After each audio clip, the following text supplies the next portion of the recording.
Muy buenos días, saludos a todos. Le habla Roberto Bernal y su coach financiero. Hoy estamos a viernes 14 de abril, mediodía aquí en Puerto Rico y en la Florida, en donde ya próximamente nos estará acompañando Ferdinand Rubaño. Hoy estaremos excusando a José Crespi de unos asuntos personales. Felicitamos a su bebé que cumplió un año durante el día de ayer. Y aquí estamos en temporada de planilla, temporada de taxes, y hemos dado distintos consejos financiero relacionado a ese tema y hoy daremos más. Todavía estamos a tiempo, aunque ya se está acercando la meta para erradicar sus planillas, todavía estamos a tiempo, por lo que más adelante en el programa, cuando terminemos la parte que hablaremos sobre la economía, les vamos a compartir toda la data económica, vamos a abundar el tema sobre la data de inflación, les vamos a abundar un tema sobre qué el mercado está proyectando o anticipando para movimientos en las tasas. Hablaremos también ahora sobre ese miedo que existe sobre la recesión. Esta mañana le envié un mensaje a alguien y le dije, recuerda que aunque es difícil de entender, la recesión es el miedo, pero en muchas ocasiones la recesión es el objetivo. Eso por lo menos lo hemos escuchado sin miedo a algunos comentaristas que lo han dicho. Y al final, como le mencioné, vamos a hablarle a mitad del programa en adelante, hablaremos sobre un tema que va de la mano con la planificación financiera, va de la mano con el tema de taxes y cómo podemos protegernos, aunque ya hay ciertas estrategias que le hemos mencionado como los planes KIO, los planes de retiro, los planes de pensiones. Le hemos dicho que el plan tiene que estar establecido a diciembre 31, pero todavía hay muchas opciones que son igual y hasta más poderosas que esos mismos planes. Le damos la bienvenida a Ferdinand. Ferdinand, saludos, feliz viernes. Feliz viernes, Roberto. Feliz viernes a todos los radioyentes del programa. Prácticamente hoy va a ser un programa interesante en el punto de vista que vamos a poder hablar un poquito en planificación contributiva. Todavía están a tiempo las personas. Varias estrategias que vamos a hablar, eh, que hemos venido ya poco a poco añadiendo en el menú del programa. Y definitivamente el tema más caliente en este momento, en mi opinión, es el hecho de que por fin, corazón, por fin, como dicen, todas las subidas de tasas que hemos tenido están empezando a verse los efectos ya en la inflación. Toda la data de inflación esta semana fue buena, fue muy benigna, fue mejor de lo esperado. Ya habían unos cuantos analistas y panelistas, principalmente en mi mundo de real estate, que habíamos dicho que veíamos ya realmente el final de las subidas de tasa o lo que debería de ser, posiblemente a mitad de año, el pivote del Fed.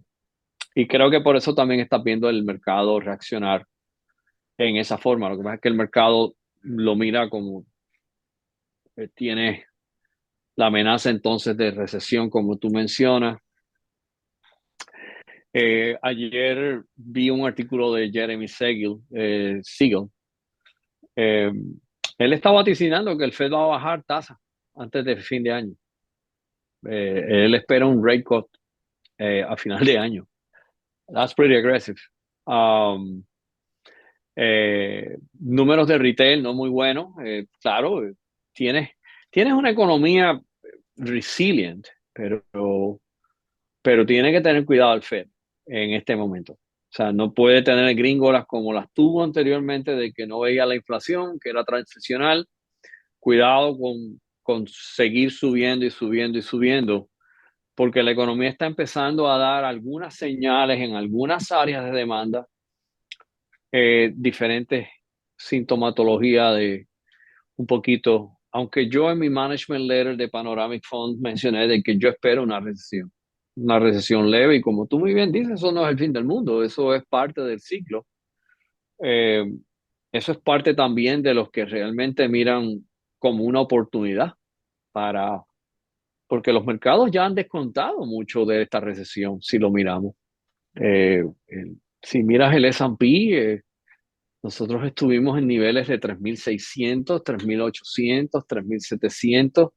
Fíjate que ha estado tratando de galopar ahí entre 3.800, 4.100. Este es el nivel más alto en los últimos 60, 90 días que hemos visto. Así es que yo creo que el mercado se ha comportado muy bien, comparado con lo que realmente todo el mundo mira. Y creo que muchos de los mercados financieros están ahora mismo priceando, por lo menos fíjate qué interesante, Roberto, el Fed Funds está en casi, va camino a 5% porque hay un 70% de probabilidad basado en el mercado de Fed Funds, de los futuros de Fed Funds, de que vamos a llegar a ese 5%, que fue un target que se había dicho anteriormente que era donde quería ir el Fed. Sin embargo, el bono del tesoro, el de, el de 10 años, tienes un bono fluctuando esta semana entre 3.37, 3.39 a 3.45, 3.46. Fíjate, una discrepancia grande entre un bono, el mercado de crédito y lo que el Fed ahora mismo tiene en target.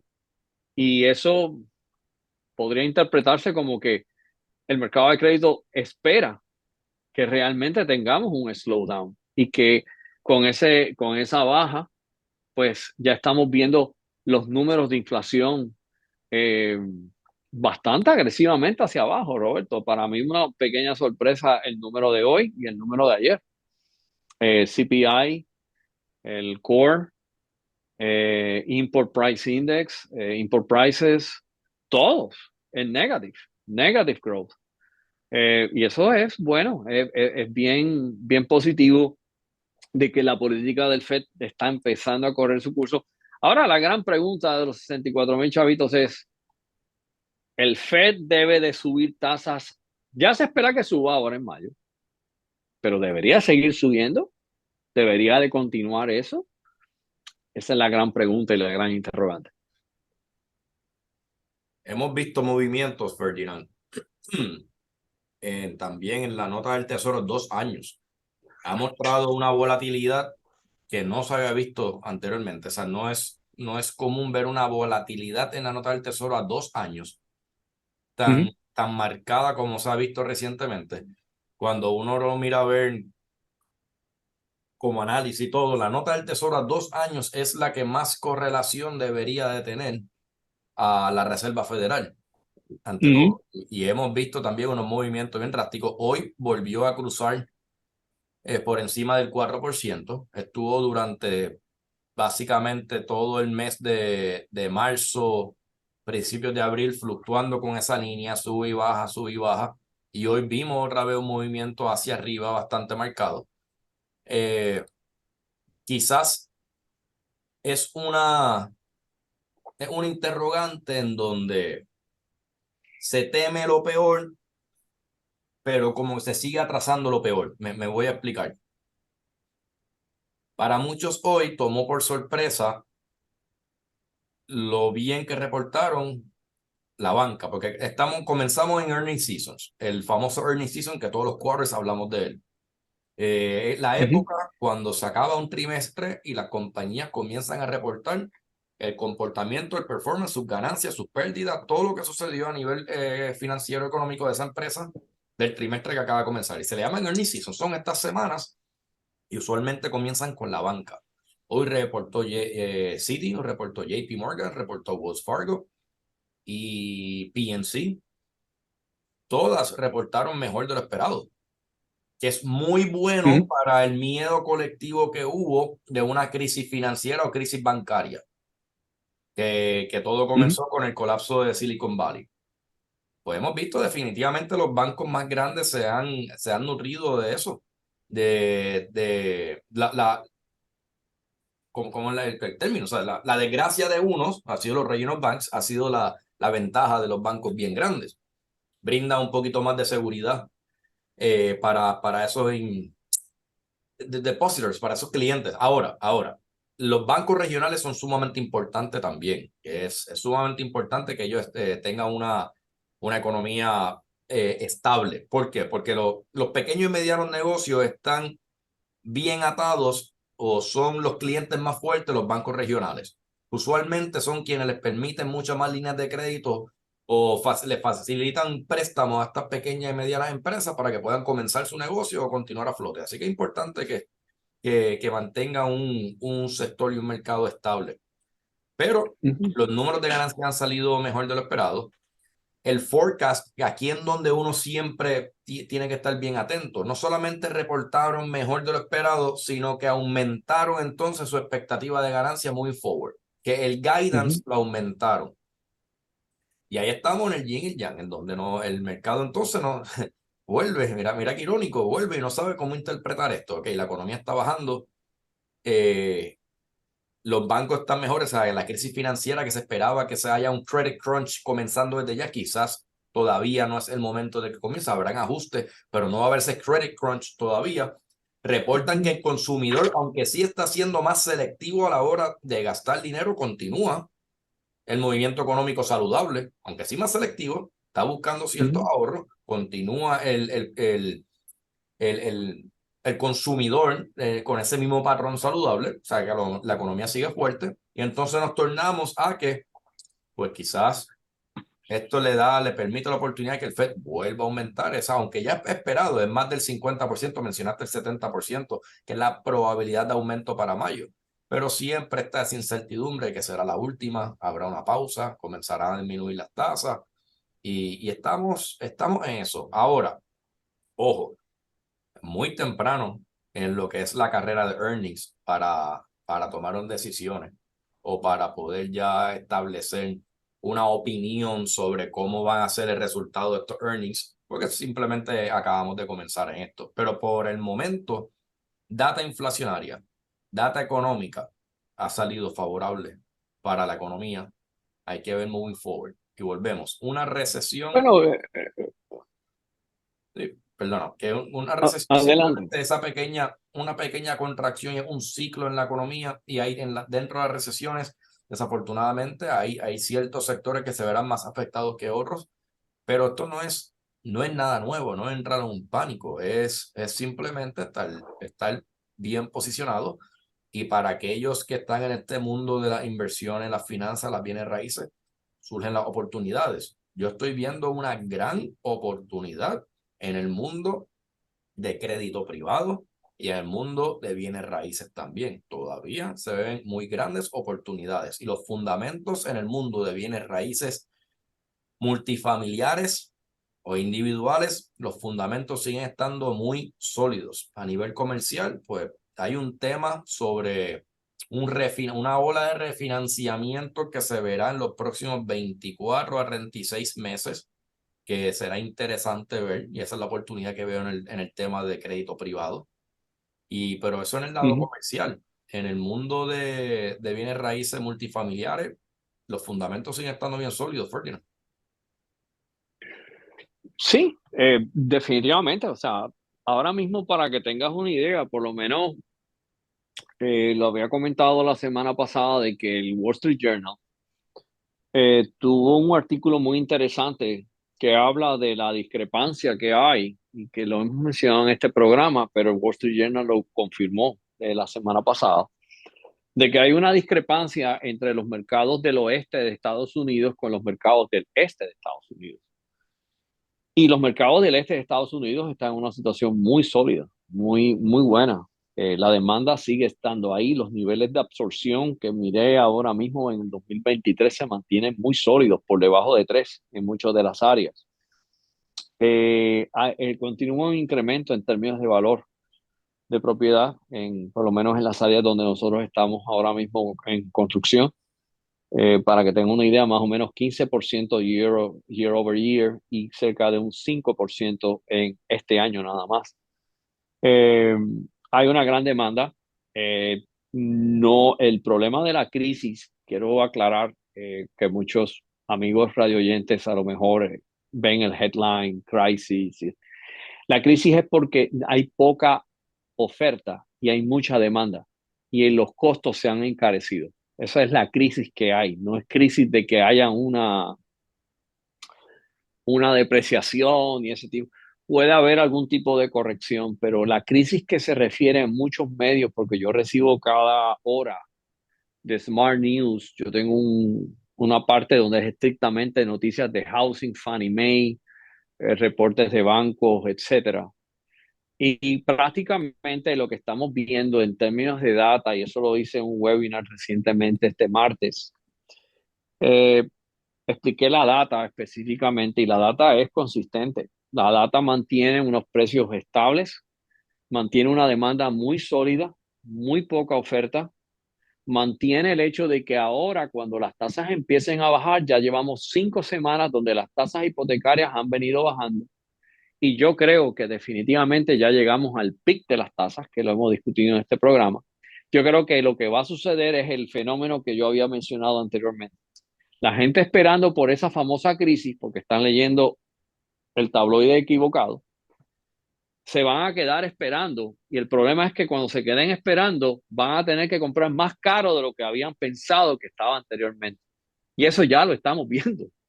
Eh, Así es que realmente eh, y eso se vio en este momento en los earnings de los bancos. Los bancos aumentaron sus earnings por dos fuentes grandes en el número de revenue, porque en términos generales generaron más intereses, más interest income, más ingresos de intereses por la subida de tasas, más generaron más revenue porque la tasa variable que tenían las líneas de crédito comercial aumentaron cuando el costo de ese financiamiento fue y se mantuvo bajo.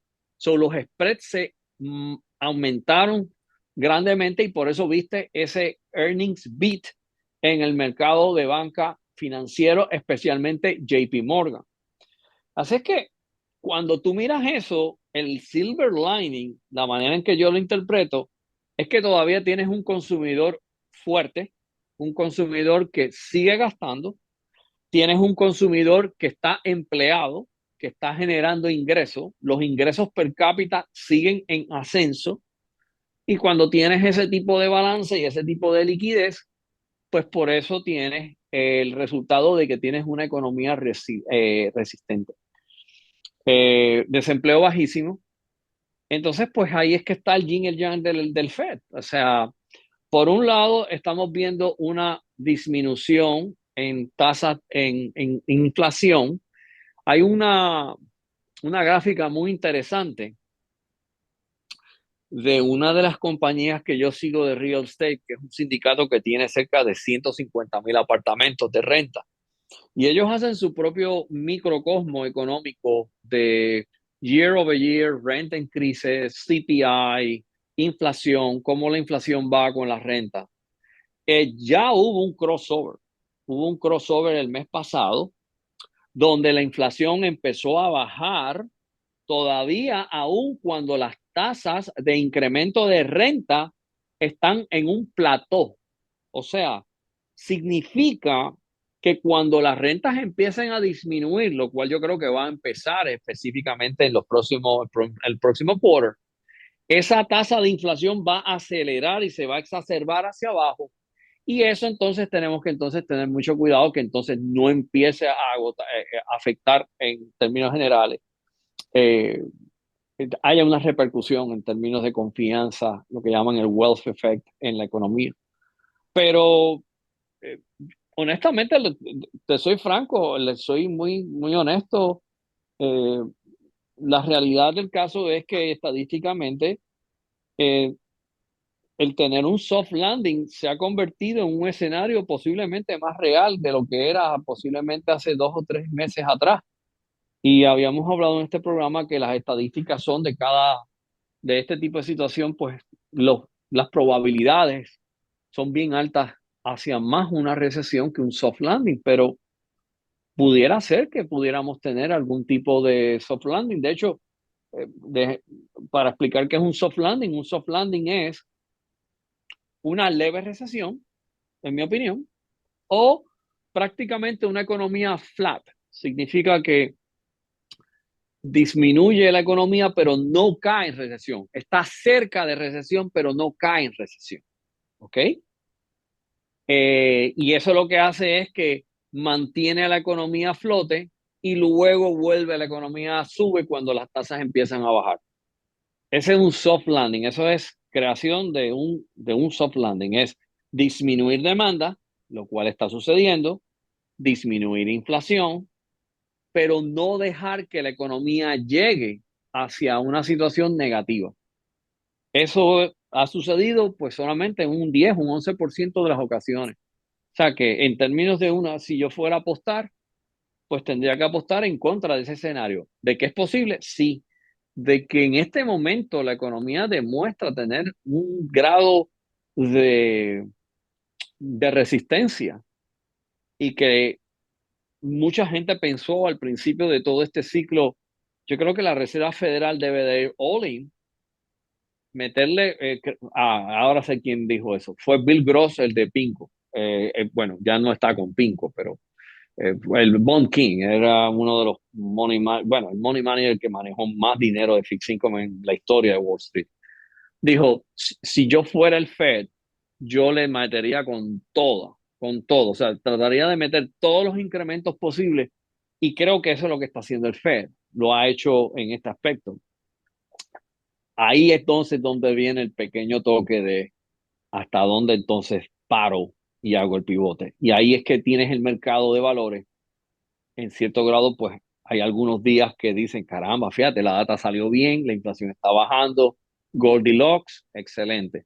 Hay otros días que, pues, comentarios de que miembros de la Reserva Federal quieren seguir aumentando tasas y dicen, oh, esta gente va a overdo it. Y yo creo que esa es la situación que tú tienes en términos. Pero la tendencia a corto plazo del mercado es hacia arriba, el de valores en este momento. Algo ya no se menciona mucho, Ferdinand. Lo llegamos a mencionar aquí en este programa hace un tiempo, pero he dejado de escucharlo en los medios de comunicación y no lo he leído recientemente. Y es muy posible que esté sucediendo de una manera. Es el rolling recession. El rolling recession es el término para explicarlo nuevamente a aquellos que nos ven y nos escuchan, en donde hay ciertas recesiones, pero concentradas en un sector en específico. Y no es toda la economía a su vez, sino que va como si fuera en pedazos, escalonado como si fuera un efecto ola. Vamos a Uh -huh. compararlo, describirlo como un efecto ola. Cuando estamos en la parte de abajo, pues hay otro sector que está todavía en su cúspide y eventualmente va cambiándose. Eso lo que nos permite que aunque sí hay contracciones, hay una moderación, la economía en su totalidad no entra en una recesión todo a su vez y permite que la transición sea mucho más llevadera y el ajuste sea más llevadero. Y en cuestión macroeconómico, pues pudiera ser el escenario que caiga en un soft landing aunque sí concentrado en cada sector tuvo indicadores recesivos, que lo hemos visto. Hay indicadores recesivos concentrados o específicos en algunos sectores y otros que no todavía.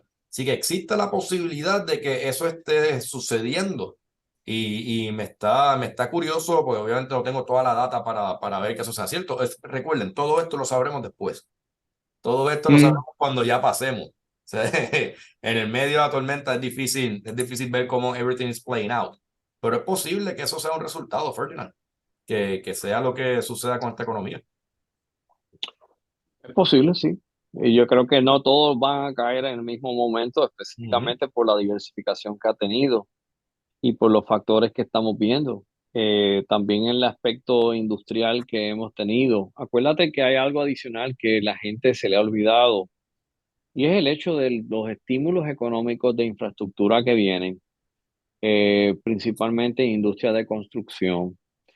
Hay una gran necesidad de vivienda en Estados Unidos.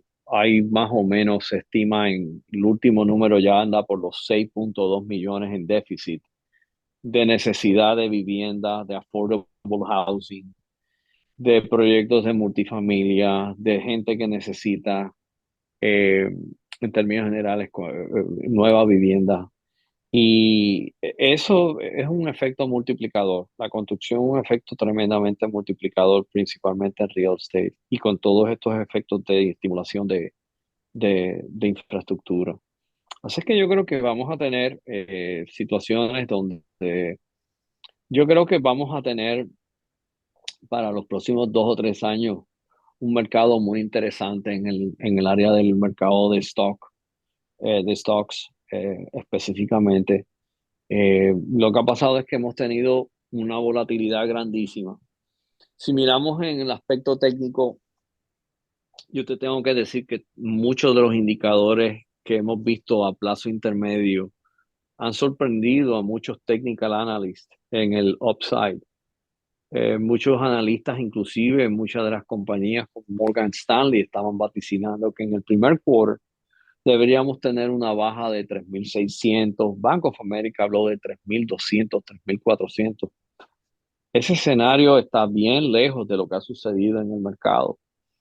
Y es porque realmente yo creo que el mercado lo que está olfateando es que vamos a tener un pivote, va a ser una transición de defensive assets o activos defensivos hacia activos ofensivos, anticipando de que el Fed eventualmente en este año pueda a lo mejor eh, bajar tasas si los números continúan en este tipo de tendencia y que realmente pues compañías que tengan buenos earnings estén valoradas razonablemente, que puedan pagar buen dividendo y que puedan mantener cierto grado de minimización en términos de fluctuaciones o volatilidad, van a ser las ganadoras este año. Otro escenario es que posiblemente el mercado esté por un tiempo en un trading range entre 4.200, 3.800, en lo que finalmente el Fed realiza y hace un pivote. Ese es un escenario que yo creo que es muy factible. Y yo personalmente creo que yo estoy más en el campo de que vamos a tener un trading range con un upward bias por el hecho de que hay una expectativa de transición hacia una disminución de tasas eventualmente y el mercado de crédito me está dando el hint, la cuña de que realmente eh, las tasas no deben ya de estar tan altas, que al contrario, posiblemente si el Fed sube en mayo, y si subiera en junio, yo creo que el Fed se va a tragar estas últimas dos subidas en disminución a final de año y es posible que eso pueda suceder, si no a final de año, en el primer trimestre del 2024. Yo creo que sí, lo que yo entiendo es que se arrasó, al principio se esperaba que sea a mitad de año, pero definitivamente lo creo que se pospuso para finales de año, sino para comienzo del año que viene. Y volvemos, la data es cambiante, la data cambia, la data puede cambiar todos los días, todas las semanas, todos los meses, así que por eso hay que estar constantemente analizándola. Eh, y es normal uno hacer ajustes, es normal que hoy digamos que quizás cambian a fin de año y va y sucede algo en las próximas semanas y y el mercado entonces comienza a factorizar quizá una reducción en tasa antes de lo esperado o si no luego lo esperado. O sea, toda la data va evolucionando y se va desarrollando. Por eso este programa a los clientes les gusta verlo toda la semana y a aquellos que nos escuchan también, porque nosotros el trabajo es seguir analizándola constantemente y poder comunicársela lo más arroyabichuela posible a aquellos que nos ven y nos escuchan. Ferdinand, en el tema ya de ahorro contributivo, estamos en tax season, época de las Ujú. planillas. Están los contables corriendo de arriba abajo con las informativas, haciendo los cálculos. Ya también coincide con el pago de estimada que hay que hacer del trimestre. O sea, estamos en un periodo caótico para todo aquel que se dedica al tema de planilla y taxes. O sea, CPA, contable, etcétera. Todo el mundo involucrado en esa industria sabemos que están en unas semanas caóticas.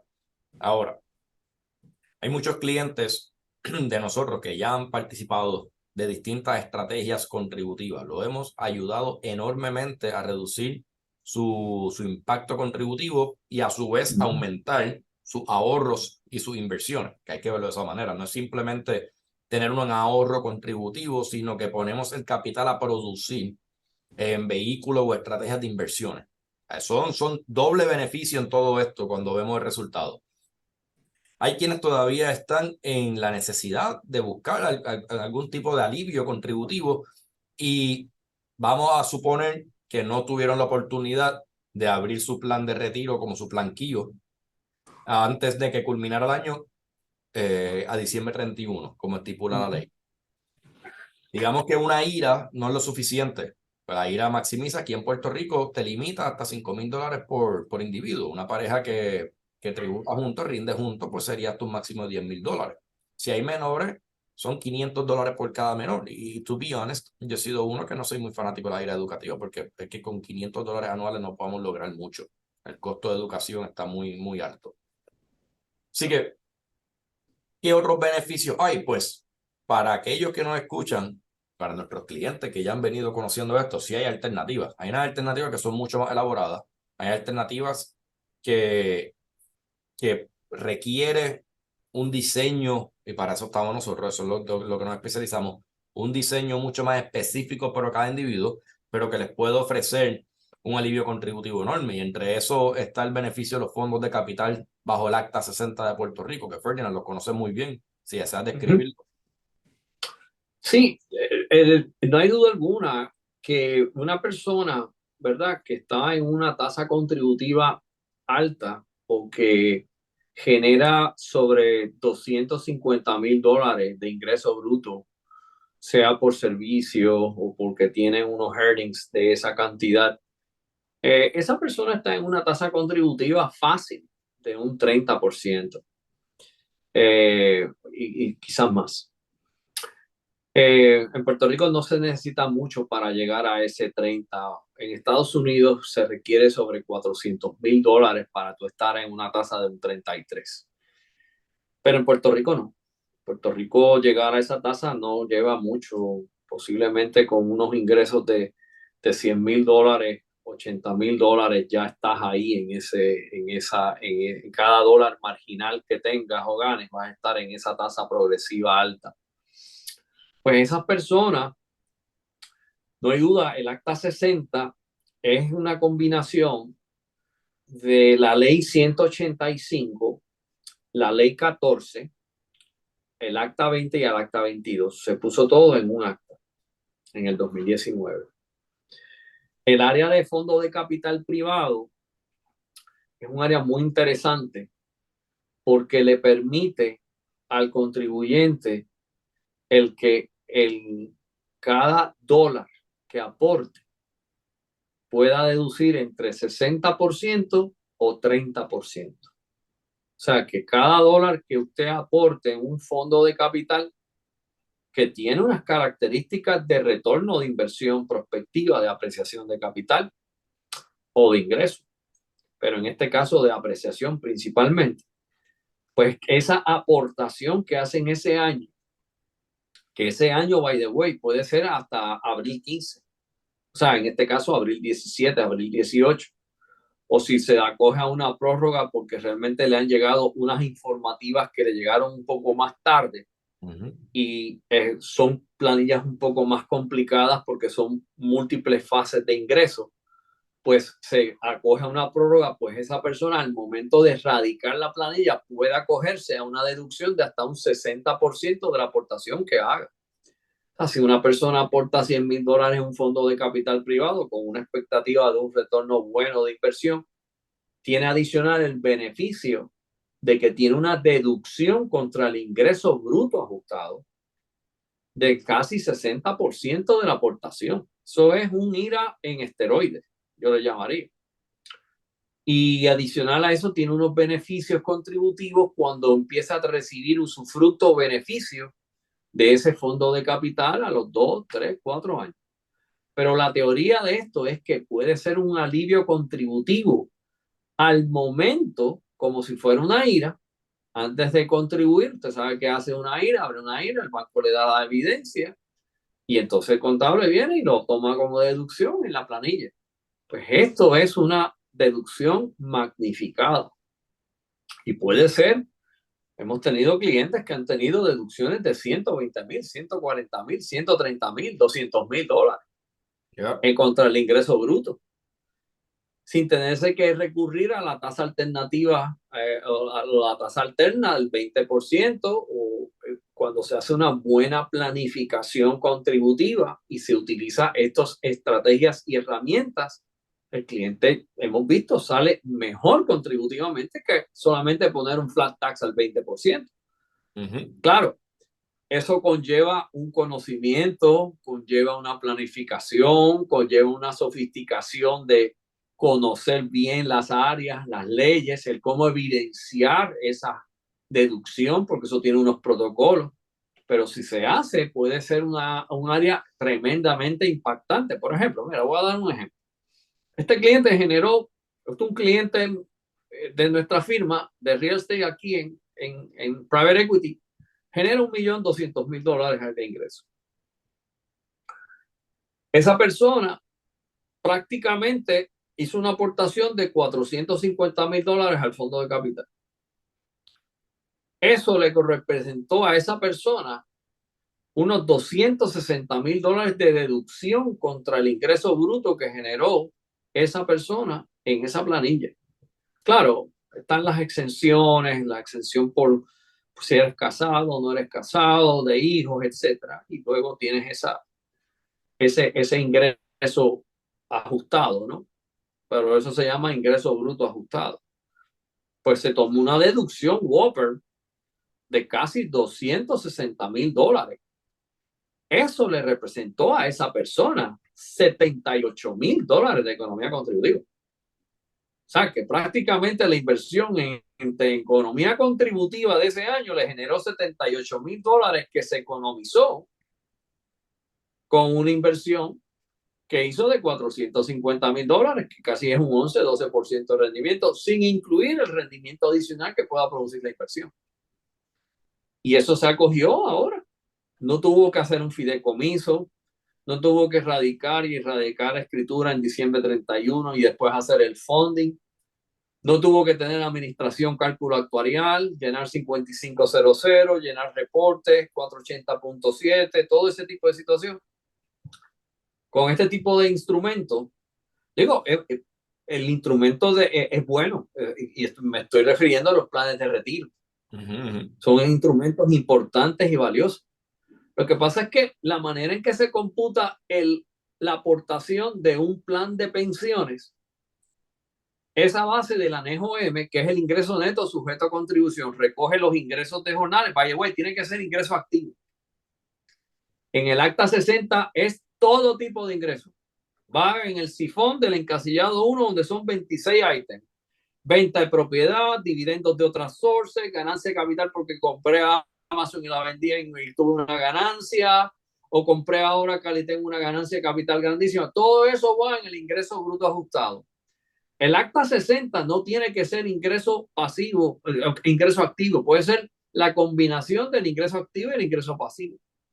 En el plan de pensión tiene que ser estrictamente ingreso activo de un jornal o de un servicio, por hacer un servicio específico o por la elaboración de la producción de un negocio. Se restan los gastos y ahí surge lo que se llama el ingreso neto sujeto a contribución, que es a base del jornal del anejo M. Eso lo lleva directamente al ingreso bruto ajustado en la parte de adelante de la planilla. Pero el plan de pensión solamente recoge ese anejo M. Y entonces eso es basado en la fórmula, pues puede ser un 20-25% de esa fórmula, y entonces esa aportación se convierte en deducción, pero está limitada y tiene que tener un fideicomiso ya hecho y radicado en Hacienda, al Departamento de Estado, a diciembre 31. El acta 60 no. El acta 60 es el único de los mojicanos, es el último, porque ese es el último recurso que usted puede tener, aparte del IRA, de la cuenta individual de retiro que tú mencionaste, para antes de erradicar la planilla, poder tener esa deducción Whopper y poderse defender de contribuciones específicamente. Y una persona que esté en un 20, ponle de un 20% de contribución, son 20, ponte que tú tengas $60.000, ponle tú aportes $100.000. 100.000. Son $60.000 de posible deducción. No voy a entrar en el tecnicismo del 30, de lo que sea, porque eso depende de cada cosa, ¿verdad? Pero la mayoría de los casos, cuando uno está en un bracket como el que yo digo, que está en un bracket contributivo alto, casi siempre el 60% lo absorbe completamente de esa aportación de $100.000. Se la chupa completamente en la deducción, que es permisible.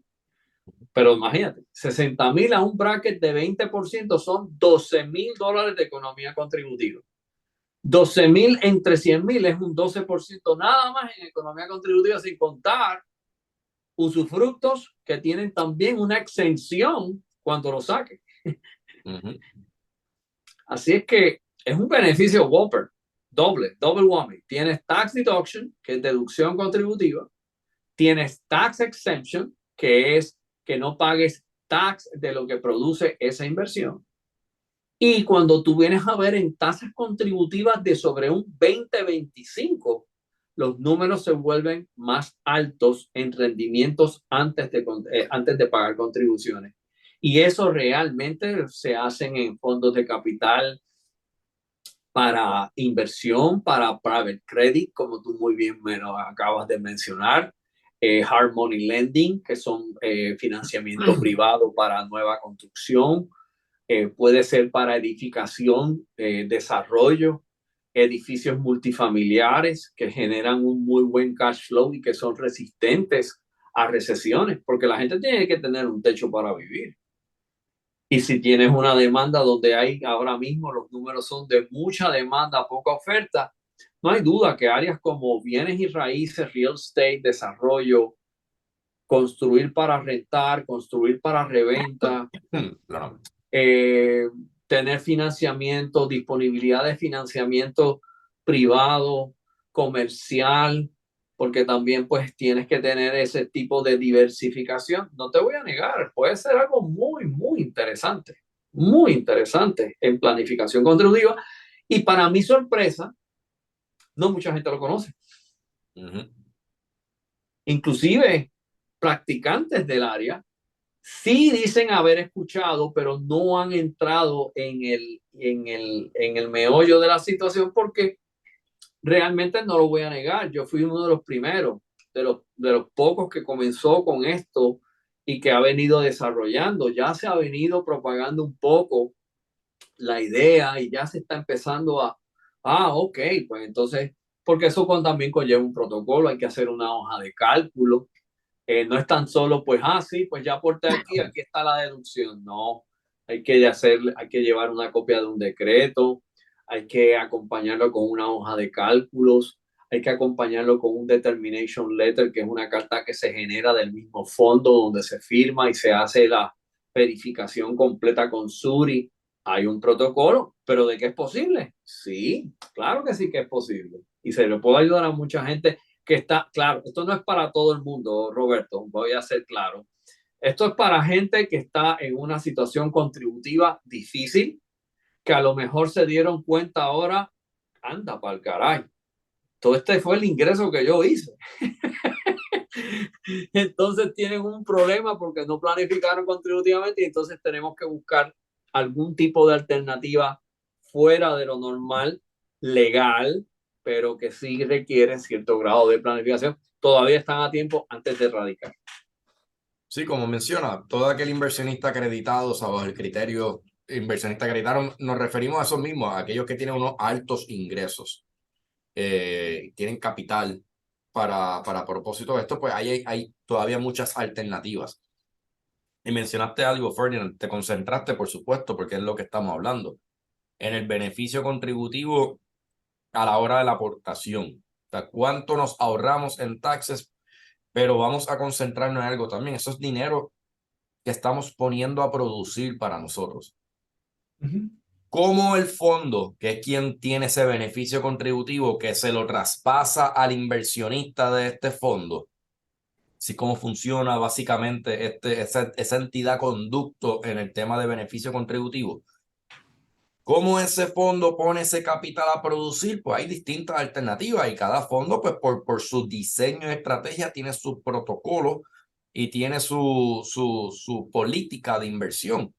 No piensen que por este tipo de inversión está hablando de inversión especulativa, no, por lo absoluto. Hay muchos modelos de inversión que son sumamente conservadores. Hablaste de bienes raíces, inversiones que tienen su colateral de la propiedad en concreto, o sea que el dinero está ahí. Hay modos de inversiones en bienes raíces en donde la inversión está muy por debajo del valor de la propiedad que uno está participando, o sea que uno tiene un colateral por encima del capital invertido.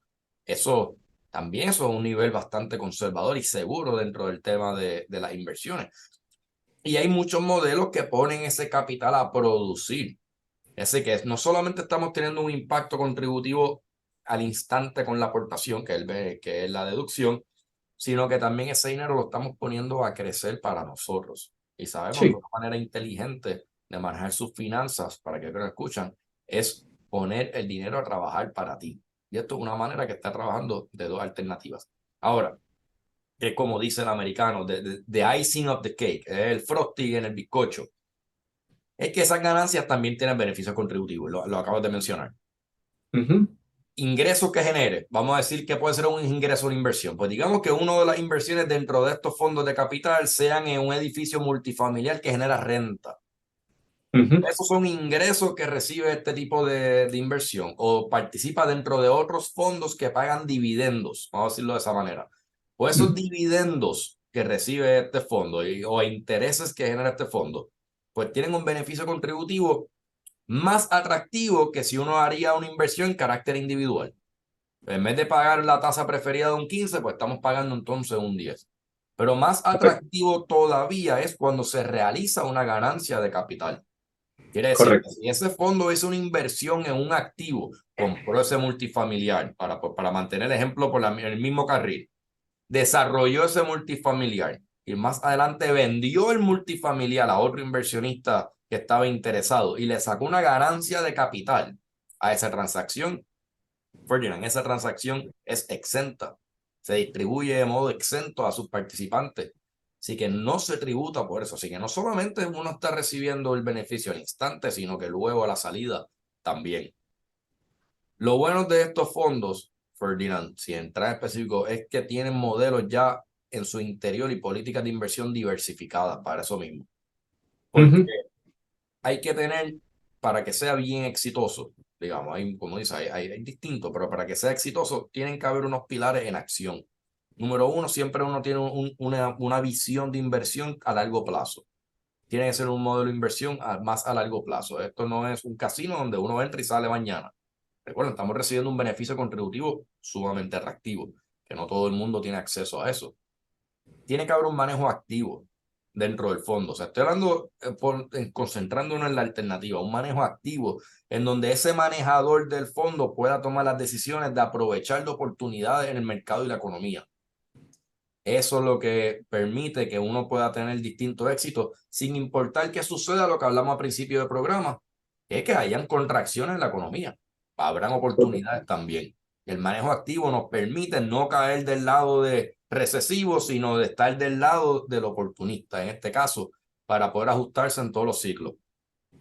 Las inversiones alternativas son cruciales en este tipo de fondos porque de por sí se considera una inversión alternativa, pero dentro de sus ramificaciones de diversificación, ahí en donde también tiene un diferenciador. Y a todo esto, la diversificación de entre modos de activos, el asset allocation, escoger distintos activos para diversificar la estrategia, pues volvemos a caer en la posibilidad de un rolling recession, como les dije, en donde siempre va a haber unos que favorecen a otros y cuando uno combina el horizonte de tiempo más a largo plazo con el manejo activo, con las inversiones alternativas que ofrecen menos correlación y maximización de retorno, más también a esto le ofrece todo lo que son los asset classes, pues ya tenemos entonces una fórmula de éxito. Y tenemos una fórmula de éxito que de por sí, para todos aquellos que tienen la necesidad enorme de protegerse en temas contributivos, pues pone su capital a crecer también. Yo creo que esto es uno de los consejos financieros más elaborados, también uno sofisticado, como lo dijimos, y queremos enfatizar en Sí. eso. No es para todo el mundo, esto es un plan sofisticado, hay unos criterios que hay que cumplir para poder participar de él, pero estos son de los consejos financieros más fuertes que hemos dado.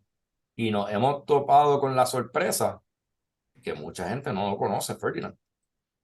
No, eso es correcto. No, no conocían. De hecho, esta ley no es nueva.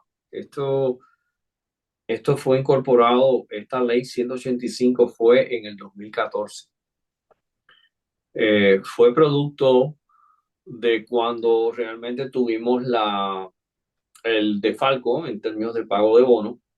Puerto Rico no puede participar del mercado de crédito, del Municipal Bond Market, del mercado de bonos municipales, que era donde se traían muchos de los bonos de Puerto Rico. Al haber desfalco, pues tiene prácticamente te marca y no puedes entrar en ese mercado.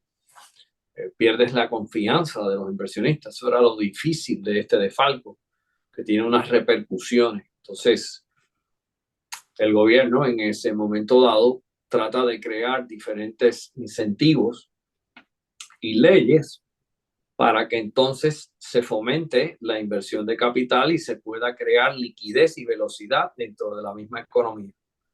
Y uno de los requisitos, una de las áreas que ellos hicieron fue la ley prácticamente de desarrollo con los fondos de capital privado y la creación de esto para traerlos a Puerto Rico.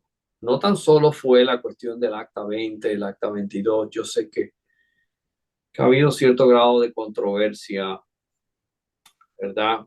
En que pues se le está dando beneficios contributivos a personas que vienen de afuera.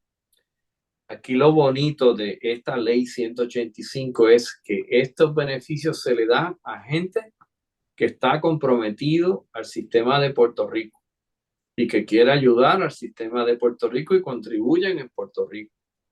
Y los beneficios son nada más para residentes de Puerto Rico, principalmente para esa clase media alta, profesional o empresarial que necesita fuentes de capitalización, pero que también tengan ayuda contributiva.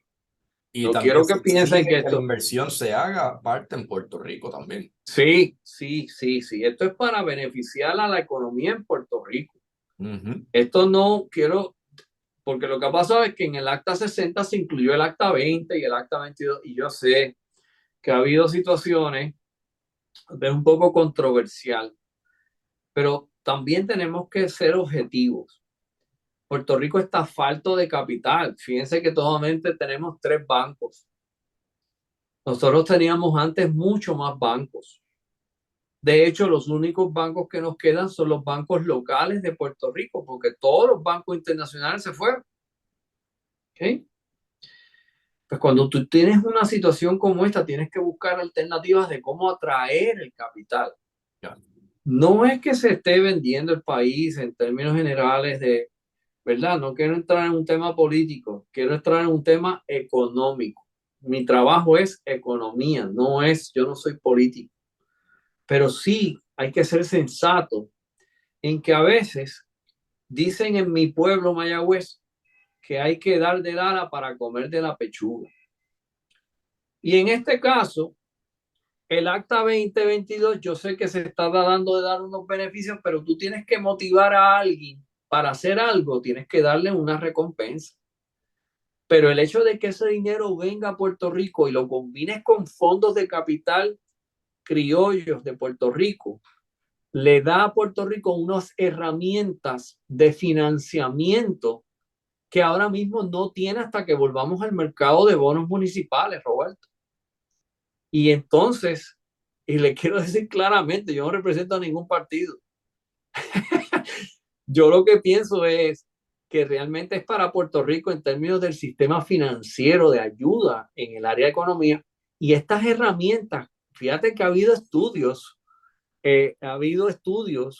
de estudios técnicos que hizo un análisis hace un tiempo atrás de la repercusión que ha tenido la velocidad de esos capitales que han vuelto o que han venido a Puerto Rico.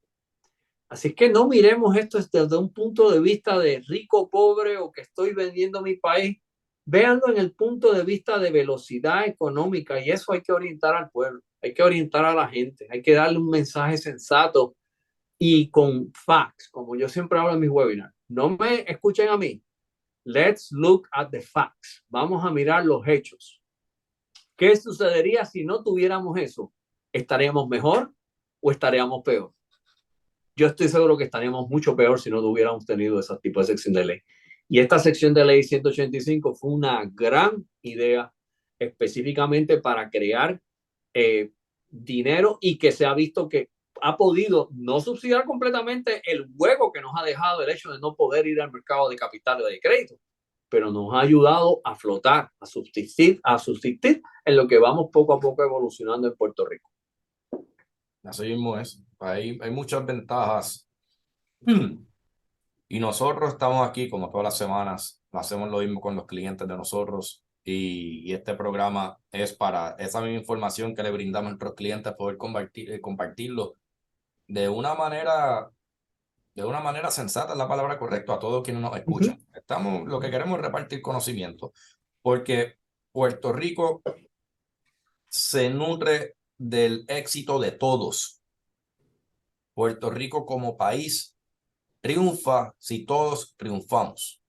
Aquí la mentalidad es que todos queremos una prosperidad para todos.